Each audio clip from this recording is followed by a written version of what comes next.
তো আজকে আমরা খেলবো পৃথিবীর সবথেকে ভয়ঙ্কর ভুতুড়ে গেম। আর এই গেমটির নাম হচ্ছে চার্লি চার্লি। তবে এই গেমটি খেলার সময় আমাদের সাথে যা হলো এটা জানতে হলে সম্পূর্ণ ভিডিওটি দেখুন।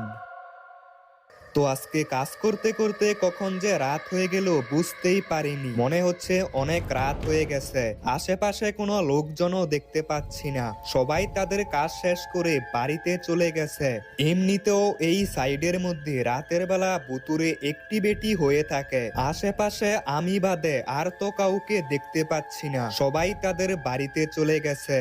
এখন আমাকেও তাড়াতাড়ি বাড়িতে যেতে হবে। অনেকেই বলে রাতের বেলা এই কনস্ট্রাকশন সাইট অনেক ভুতুড়ে হয়ে যায়, তাই রাতের বেলা এখানে কেউ কাজ করতে চায় না। তাই রাত হওয়ার আগেই সবাই কাজ শেষ করে বাড়িতে চলে যায়। কিন্তু কাজ করতে করতে কখন যে রাত হয়ে গেল আজকে আমি সেটা বুঝতেই পারিনি। তবে এখন আমি বাড়িতে চলে আইছি, এখন বাজে রাত 10টা। এখন আমি খাওয়া দাওয়া করে তারপর ঘুমিয়ে পড়ব। এমনিতেও আজকে অনেকটা রাত হয়ে গেছে। তবে এখন তো ঘুম আসবে না, আমি একটা কাজ করি, একটু টিভি দেখি তারপর ঘুমিয়ে পড়ব। কিছু লোকেরা চার্লি চার্লি নামে একটি গেম খেলতে গিয়ে অদ্ভুতভাবে মারা পড়েছে। এই গেমটি নাকি খুবই ভয়ঙ্কর এবং ভুতুড়ে গেম। এই গেমটি খেলতে গিয়েই এই লোকগুলো মারা গেল। টিভিতে এইসব কি দেখাচ্ছে, এগুলো আবার সত্যি হয় নাকি? তবে চার্লি চার্লি এই গেমটা সম্পর্কে আমিও জানি।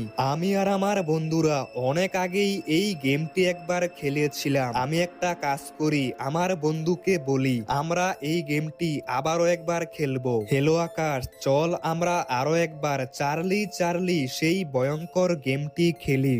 তাহলে তো ভালোই হবে, আমিও অনেক দিন ধরে ভাবছি এই গেমটি খেলবো। তাহলে চল আমরা এই গেমটি কালকেই খেলি। তবে এই গেমটির জন্য একটা পেপার আর পেন্সিল লাগবে, সেটা তোকে নিয়ে আসতে হবে। এখন আমি ঘুমিয়ে পড়ি, কালকে সকালে চার্লি চার্লি গেমটি খেলার জন্য সবকিছু আনতে হবে। সকাল হয়ে গেছে আর এখন আমাকে যেতে হবে চার্লি চার্লি গেমটি খেলার জন্য কিছু জিনিস আনতে হবে। আমার বন্ধুর মেসেজ চলে আইছে, প্রথমেই আমাকে 2টা পেন্সিল আনতে হবে। আর পেন্সিল কোথায় পাবো সেই জায়গার লোকেশন আমার বন্ধু পাঠিয়ে দিয়েছে, আর এখন আমি সেখানেই যাচ্ছি। চার্লি চার্লি গেমটি খেলার জন্য 2টা পেন্সিল আর লাগবে একটা পেপার। তবে আমি প্রথমে পেন্সিলটা নিয়ে আসি, আজকে রাতের মধ্যেই আমাকে সবকিছু খুঁজে বের করতে হবে। মনে হচ্ছে আমি সেই জায়গাটার মধ্যে চলে